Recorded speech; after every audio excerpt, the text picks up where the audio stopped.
예, 오늘 우리는 김인환 집사님의 장로 임직식을 위하여 이 자리에 모였습니다. 그러나 우리가 드리는 임직식은 그냥 세상 사람들이 드리는 임직식하고는 다른 것이, 이것은 임직 예배이기 때문입니다.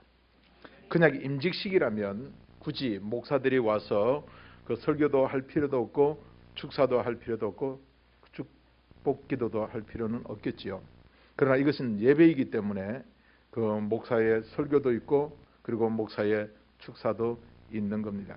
다시 말해서 오늘 임직의 주인공은 분명히 김인환 집사인 것 같지만 더 안을 살펴보면 임직 예배입니다. 우리가 직분을 받은 것도 하나님의 영광을 위해서고, 우리가 지금 사나 죽으나 주님의 영광을 위하여 지금 이 자리에 왔기 때문에 오히려 이 자리가 김인환 집사를 통하여 더욱더 하나님께 영광이 되는 아름다운 예배가 되기를 주님의 이름으로 축원합니다. 김인환 집사님을 여러분들이 참 잘 뽑았습니다. 제가 노예에서 그 장로고시를 치면서 김인환 집사님을 테스트 이미 했습니다. 그 전체 성적을 다 밝히면 우리 고시부에 비밀이 누설되니까, 예, 그냥 신약 성경 한 가지만 먼저 할게요. 신구약도 다 치고 그냥 그 헌법도 했는데, 우리 집사님 몇 점 정도 받았을 것 같습니까? 95점 받았습니다. 아마 우리 목사님 잘 가린 것 같아. 나는 성적이 그만큼 나올 거라고는 생각을 안 했는데, 아주 시험도 잘 치시고, 그리고 면접 때도 정말 교회를 사랑하는 마음, 목회자를 돕겠다고 하는 마음, 그리고 하나님의 나라를 위하여 어떤 삶을 살겠다고 하는 바른 어떤 그 생각을 가지고 있기에 기쁨으로 우리가 우리 집사님의 그 합격을 우리가 선포했고, 오늘 이 자리에 저는 기쁨으로 예배에 또 우리 집사님을 통해서 하나님이 영광 받으실 줄 믿고 이 예배 설교의 말씀을 오늘 본문으로 전하고자 합니다. 제가 처음 양산에 왔을 때는 1980년이었습니다.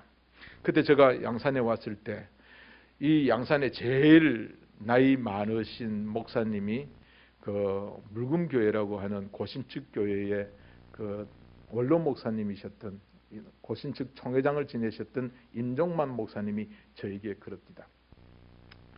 이 목사, 왜 개가 꼬리를 흔드는 줄 알아? 뚱딴지 같은 소리를 지금 목사님이 하시는 거예요. 그래서 나이가 드셔서 치매가 드셨나, 왜 이런 이야기를 생판 모르는 저한테, 처음 보는 나한테 이런 이야기를 하지? 그때는 목사님이 허허 웃으시면서, 꼬리가 개를 못 흔들기 때문에 개가 꼬리를 흔든다네. 정말 우문 같지만 현답이었습니다. 그래서 그 이후로 저는 목회를 하면서 항상 내가 하나님을 흔드는 게 아니야. 하나님이 나를 쓰셔야지. 내가 하나님을 부리거나 하나님을 이용하는 자가 돼서는 안 된다. 하나님이 나를 쓰시기에 합당하도록 나는 늘 하나님이 쓰시는 개꼬리가 돼야 된다. 그래서 제가 처음 쓰는 아이디는 목견이었습니다. 하나님이 이제 예수님이 양을 칠 때 보면 밑에 보면 그 개 한 마리 따라다니잖아요. 그래서 나는 감히 하나님의 종이라 소리도 못하고 그냥 목견, 그 예수님 따라다니는 개 한 마리입니다. 그것도 개 중에서도 꼬리입니다. 라고 저의 아이디를 개꼬리라고는 못해가지고 목견이라고 했는데, 목견이라고 하고 이렇게 아이디를 쭉 쓰다가 보니까 우리 교인들이 전부 다 제가 개 밑에 이렇게 머리 달아 놓으려니까 좀 미안해가지고 그 다음에는 이제 할 수 없이 아이디를 바꿨습니다. 제가 위임 목사가 되면서 아이디를 조용한 목동이라고 이렇게 바꿔가지고 쓰고 있습니다. 근데 어쨌든 그때 제가 양산에 80년대에 처음 오면서 저에게 했던 그 말을 일평생 저는 그 마음에 새기면서 사는데요. 이 말을 아무 얘기도 안 했거든요. 근데 김인환 집사님이 내한테 마음에 너무 속 든 것 같아. 나는 우리 김호룡 목사님한테도 이야기하지 않았던 이 이야기를 지금 제가 하고 있는 거예요. 예, 개가 꼬리 흔드는 이유는 꼬리가 개를 못 흔들기 때문입니다. 오늘 이 디도서에 사도 바울이 이렇게 이야기를 합니다.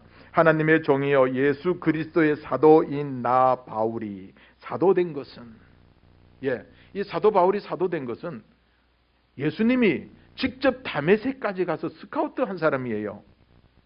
사도 바울은 예수님이 직접 스카우트한 사람이에요. 그러면 대단한 사람이지 않습니까? 이 사람이 도대체 누구기에 예수님이 직접 사도 바울을 스카우트했을까? 근데 사도 바울이 이야기하기를 아니랍니다. 내가 어떤 능력이 있어서, 내가 어떤 뛰어난 어떤 힘이 있어서 하나님이 나를 선택한 것이 아니다. 칭찬받는 일꾼은 어떤 일을 많이 해서 하나님께 칭찬받는 것이 아니라 주님의 뜻을 따라서 그 십자가를 지고 주님의 고난의 길에 동참하기 때문에 칭찬을 받는 겁니다. 예수님은 그 십자가를 이 사도 바울로 하여금 지게 하시려, 고난의 종이 되게 하시려. 그래서 사도 바울은 나중에 이야기합니다. 더 이상 나를 괴롭히지 마라. 내 몸에 그리스도의 흔적이 있노라. 어떤 예수의 제자가 내 몸에 그리스도의 흔적이 있다고 이야기를 합니까? 근데 사도 바울은 내 몸에 그리스도의 흔적이 새겨질 만큼 그리스도를 위하여 고난을 받은 사람입니다. 예수님이 왜 사도 바울을 스카우트했을까? 그가 능력이 있어서가 아닙니다. 그가 뛰어난 사람이었기 때문이 아닙니다. 주님처럼 주님의 그 십자가를 가슴에, 삶에 새길 수 있는 사람이었기에 예수님은 그를 스카우트 하셨습니다. 오늘 우리들이 잘나서가 아니라 정말 아주 못나서 죄인 중에 괴수라서 하나님이 자기를 선택했다고 고백합니다. 정말 하나님은 전능하신 하나님입니다. 천지를 창조하시는데도 손가락 하나 끄떡할 필요가 없을 만큼 전능하셨습니다. 말씀만 하셔도, 말씀의 능력으로만으로도 천지를 창조할 수 있는 하나님이셨습니다. 굳이 손도 쓸 필요도 없는 전능하신 하나님께서 왜 나를 선택하셨을까? 이것만 깨달아도 우리는 축복입니다. 하나님이 뭐가 아쉬워서가 아니라 하나님이 어떤 그 무엇이 필요했기 때문에 능력을 가진 자, 아니면 어떤 배경을 가진 자, 어떤 실력을 가진 자를 하나님이 찾으시는 것이 아닙니다. 우리에게 주님과 같은 길을 걸어서 주님과 같은 복 받게 하시려고 나를 선택했구나. 그것을 깨닫고 나면요, 지금 우리가 걸어가는 길이 주님 같은 길일수록 기쁩니다. 주와 같이 길 가는 것 즐거운 일 아닌가. 우리 김인환 집사님, 앞으로 걸어가는 길들이 이제까지 살아온 꽃길이 아니기를 주님의 이름으로 축원합니다. 그래서 저는 그 안수식을 할 때마다 참 가슴이 아픈 것이, 참 그 소를 키우다가요, 어린 소를 키우다가 어느 정도 이제 소가 자라고 나면 소 코에 코두레를 이렇게 깨거든요. 이제 코두레를 깨고 나면 그때부터 끝났어. 지 마음대로 못 살아. 이제 꼬마가 땡겨도 코가 아파서 끌려갈 수밖에 없는 것이 코두레야. 이 코두레는 영광이 아니고요, 그때부터 이제 코 깬 거야. 오늘 임직은 하나님 앞에 코 깨는 겁니다. 그럼에도 불구하고 우리는 축하를 하는 이유가 이 일에는 하나님의 축복이 있기 때문입니다. 그리고 축복이 없다 할지라도 이 세상에서 가장 아름다운 일이 있다면, 그리고 가장 보람된 일이 있다면, 그리고 가장 영원한 일이 있다면 그것은 하나님의 일입니다. 내가 집을 사고 건축을 하고 무엇을 하도 그것은 영원하지 못합니다. 제가 태어난 곳이 경주에 있는 민속마을입니다. 그래서 늘 어릴 때 경주를 밤들이 논일었습니다. 왜냐하면 우리 그때는 전국이 통행금지가 있은 시대입니다. 근데 경주는 특별구가 돼가지고 온 나라가 통금이 있어도 경주는 통금이 없는 곳입니다. 얼마나 좋아요. 그래서 밤들이 노는데 그 경주 시내를 다녀보면 천년이 된 천년 왕국인데 거기에 궁전이 하나 없습니다. 왕이 살던 집 하나 남은 게 없다니까요. 서울에 가면 경복궁도 있고 뭐 창경궁도 있고 덕수궁도 있고 궁들이 참 많은데 경주에 가면 천년도읍지인데 궁이 하나도 없어. 그런가 하면 경주는 불교의 고향입니다. 그래서 불국 정토라 그랬습니다. 거기에 분황사탑이 얼마나 큰지 8층 석탑이라고 했는데 가면 흔적도 없어. 아무리 잘 지었고 아무리 막강한 것도 다 세월이 지나면 지나고 없습니다. 그런데 하나님의 일은 영원합니다. 그러므로 우리가 지금 받은 것은 이 세상에서 가장 귀한 일이고 아름다운 일이고 영광스러운 일이기에 이 길을 걷는 우리 집사님, 왜 어떻게 하나님이 나에게 이 일을 맡기셨을까? 이 생각을 잃어버리지 않는다면 우리는 언제든지 이 일을 감당하게 될 것입니다. 때로는 이 일이 무겁게 보일는지 모릅니다. 어떤 때는 이 일이 너무 힘들지 모릅니다. 그러나 기억하십시오. 주님은 그 십자가를 지고 골고다를 올라가시면서 룰루랄라 즐겁게 금배지 달고 우리 내가 누군데 그러면서 뭐 총회장 금배지 뭐 교황의 금배지처럼 그 목걸이처럼 이렇게 예수님이 십자가를 지고 가신 것 아닙니다. 걸어가다 이리 넘어지고 저리 넘어지고 로마 병사들이 그것도 못하느냐고 채찍질해도 그 채찍이 얼마나 아픈데 채찍 끝에 그 뼈 짐승의 뼈들과 날카로운 납덩어리가 있어서 한번 칠 때마다 살점이 뚝뚝 떨어지는 그 채찍을 맞으면서도 못 일어나. 그 아픔보다 힘이 너무 딸려서 못 일어나. 때리다 안 되니까 로마 병사, 그 잔인한 병사들이 옆에 있는 구레네 시몬을 이 사람을 도우라고. 그래서 십자가를 벗게 만들 정도로 예수님은 그 무거운 십자가를 지고 쓰러지고 또 쓰러지면서 그까지 다 올라가셨습니다. 우리는 그 길을 지금 가고 있는 겁니다. 내가 지는 십자가는 영광의 십자가가 아닙니다. 주님은 말씀하셨습니다. 수고하고 무거운 짐진 자들아 다 내게로 오라. 내가 너희를 편히 쉬게 하리라고 말씀하셔놓고 그 다음에 바로 이어서 뭐라 그러느냐. 자기를 부인하고 제 십자가를 지고 나를 따르라. 우리가 가는 길은 주님의 십자가를 지고 주님과 함께 가는 길입니다. 때로는 이 십자가의 길이 나를 넘어지게 할지 모르겠습니다. 아니면 도저히 일어날 수 없을 만큼 우리를 쓰러지게 만들 수도 있을지 모르겠습니다. 그러나 이 길은 가장 아름다운 길이고 끝까지 걸어야 할 길이고 우리가 지켜야 할 길입니다. 근데 이 길이 조금 생각해보고 마음에 안 들거든. 안수식 할 때 놓으라고 이야기하세요. 아, 목사님 아무래도 안 되겠습니다. 예. 근데 우리는 아니고 저는 목사가 아니면 안 될 사람입니다. 하나님이 나를 목사로 안 시켜놨으면 큰일 날 사람입니다. 그래도 목사로 시켜놨으니까 요 정도 살았지. 아마 목사로 안 시켜놨으면 아마 저는 우리나라에서 아마 제일 위대한 대통령이 됐을는지 모르겠습니다. 근데 그 다음이 이제 문제죠. 전두환이보다 더 먼저 백담사에 가 있든지 아니면 박근혜보다 더 먼저 뒤에 가 있든지 아마 저는 물불을 가리지 아니하고 내가 하고 싶은 일을 다 하면서 살았을 겁니다.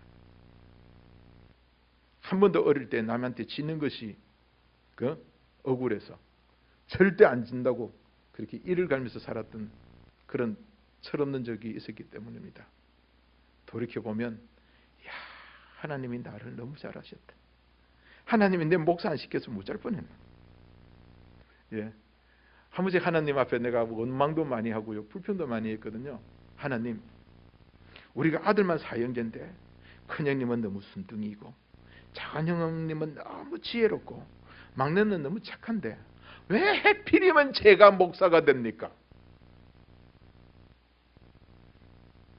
우리 큰형님이 얼마나 순둥이인가 하면 성을 내는 걸 내가 못 봤어요. 그래서 어떤 그 사람들이 이야기를 그러더라고요. 엄지 발가락 위에 있는 털, 그걸 이렇게 뽑으면 성질 안 내는 사람이 없대요. 그래서 형님이 딱 누워 있는 데 가서 뽑아 이제 한번 언제 성질 내는 거 아닌가 싶어서 했죠. 딱 뽑았습니다. 아이고, 왜 이러노? 아무 소리 안 하고 가만히 있다가 또 다시 눕길래 또 뽑아서 아니 하지 마라. 그래서 3세번에 되면 이제 성질 내겠지. 세 번째도 딱 뽑아서요. 아프다. 그 내가 그랬어요. 형님, 내 몇 번 뽑으면 성질 낼래? 와. 그 대답이 와. 그래서 다 못 뽑았습니다. 다 뽑아도 아마 성질 안 낼 것 같아요. 근데 왜 그런 형을 낳아놓고 하나님은 그 어진 사람, 착한 사람을 두고 왜 나를 목사로 삼았을까? 이해가 되지 않았습니다. 하나님 실수하셨습니다. 나는 늘 그렇게 이야기했습니다. 근데 살다가 보니까 아닙니다. 따라합시다. 우리 하나님은 실수하지 않습니다. 우리 하나님은 실패하지 않습니다. 김인환 집사님을 선택한 하나님 실수한 것 아닙니다. 실패한 거 아닙니다. 분명히 목적이 있었습니다. 오늘 여기 사도 바울이 이야기를 합니다. 바울이 사도된 것은 하나님이 택하신 자들의 믿음과 경건에 속한 진리와 지식과 영생의 소망을 위함이라. 너의 가문의 출세를, 너의 가문의 어떤 축복을 위해서 내가 준 것이 아니라 믿음과 경건함과 그리고 진리의 지식과 영생의 소망을 위한 것이라. 오늘 우리 집사님 이제 장로의 가운을 입고 그 중직을 맡게 될 때 나는 여러분들이 그 선택한 것이 하나님의 뜻을 이루는 선택이었고 우리 하나님은 실패하지 않는 하나님이었던 것을 여러분들의 손으로 인하여 증명하셨다고 하는 사실을 여러분들이 확인할 수 있기를 원합니다. 그래서 주의 일을 하는 데 있어서 정말 중요한 것은 일꾼은 그 일을 감당할 수 있는 능력이 있어야 합니다. 근데 하나님은 어떤 능력자를 뽑기를 원하시지 않습니다. 그 자세를 보시는 겁니다. 주의 일을 하는 자세를 하나님은 보시는 겁니다. 능력은 하나님이 주십니다. 그럼 오늘도 내가 사나 죽으나 하나님의 영광을 위하여 내가 살리라. 그 고백을 하면서 하나님 앞에 설 때 하나님은 우리 집사님과 여러분들을 통하여 하나님의 일을 하실 겁니다. 하나님은 무엇이 아쉬워서 아니면 능력이 모자라서 우리를 뽑으신 것이 아닙니다. 우리의 자세를 보시고 우리와 함께 하시기를 원하시는 임마누엘 하나님이십니다. 그 하나님이 오늘 이 새빛을 빛되게 하시기를 원하셨습니다. 그래서 더 큰 일, 더 많은 일들을 감당하게 하기 위해서 오늘 이 자리에 새로운 일꾼을 세웠으니 그 일에 합당한 아름다운 일을 감당할 수 있어야 합니다. 그런데 십자가는 어중간하게 지면 안 됩니다. 딱 몸에 붙게 십자가를 지지 아니하면 그 십자가는 조그마한 유혹 앞에서도 십자가를 내려놓을 수도 있고요. 그리고 조그마한 힘든 일 앞에서 십자가가 부러질 수도 있습니다. 십자가가 부러지면 어떤 모습이 나오는 줄 아시죠? 대표적인 부러진 십자가를 여러분들은 매일 보고 계시죠?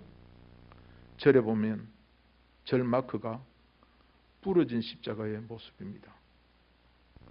꺾여진 십자가는 나치스의 견장에 붙어있는 그 견장이 꺾어진 십자가입니다. 십자가를 제대로 지지 못하고 부러지거나 꺾어짐은 성도의 수치입니다. 우리가 하나님의 십자가를 내 몸에 착 붙게 메고 이 길을 걷지 아니하면 안 됩니다. 오늘 이제 이 예식 중에 가운을 입힐 겁니다. 그냥 가운이지만 주님의 십자가를 내가 졌다. 이것은 내게 주신 주님의 십자가다. 이것은 내가 자랑스럽게 생각하는 영광이 아니라 주님의 십자가다 생각하고 이 십자가가 꺾이거나 변형되는 삶을 사는 것이 아니라 오늘 이 마음이 주님 나라 이를 때까지 내가 사나 죽으나 주를 위하여 살겠다. 내가 이걸 위하여 부르심을 받았다. 고백하면서 이 길 끝까지 달려가는 우리 김인환 집사님이 되시기를 주님의 이름으로 축원합니다.